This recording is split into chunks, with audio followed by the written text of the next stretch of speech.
1 ঘন্টা দেরি করে হলেও আমরা তো অবশেষে ট্রেন পেলাম, কিন্তু আমরা সিট পাইনি সবাই। আমার বাচ্চা ছিল বলে আমাকে একজন বসার জায়গা দিয়েছিল, তাই আমরা বসে বসেই এসেছি। মাতলা নদী ব্রিজের ওপর থেকে আমরা একখানা টোটো বুক করে নিয়েছিলাম, আর সেটা থেকে আমরা মাতলা ব্রিজ আর বাসন্তী ব্রিজ ক্রস করলাম, করে আমরা এখন চলে এসেছি।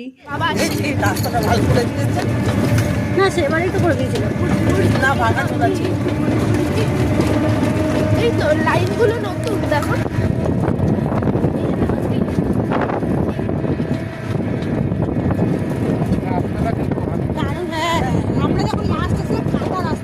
আমার বৌদির বাপের বাড়ি এখানে হওয়ায় 4 বছর আগে ওর বাপের বাড়িতে আমরা সবাই মিলে এসেছিলাম, তখন আমরা এই মন্দিরে পুজো দিতে এসেছিলাম, তারপরে এই আসছি। এতদিনে অনেকটাই পরিবর্তন হয়ে গেছে, আর জায়গাগুলো খুব সুন্দর করে দিয়েছে। আজ দাদার ছেলের স্কুলে প্রোগ্রাম ছিল বলে ও আসতে পারলো না, আর ওরাও এর মধ্যে এখানে চলে আসবে সেই জন্য। আর তার আগে আমরা পুজোটা দিয়ে যাচ্ছি, কারণ আমাদের তুতুলের মানসিক ছিল, সেটা আমরা কমপ্লিট করে নিলাম।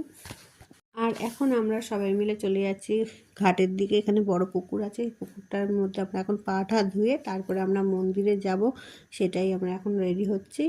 আর ওর বাবা ওদিকে গেছে প্রসাদ আনতে পুজোর জন্য।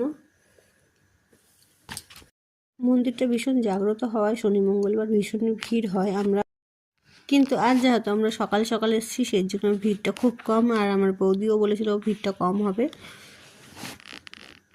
আমরা এখানে তুতুলের মানসিকের একটা ঘন্টা দিয়েছি, আর খুব সুন্দরভাবে পুজোটা হয়েছে সুষ্ঠুভাবে। এই দেখো তুতুল একা একা মন্দিরে যাচ্ছে, পুজো দিতে উঠছে।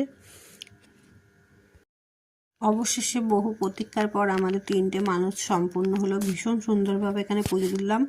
আর দেখি আবার যদি ভগবান ডাকে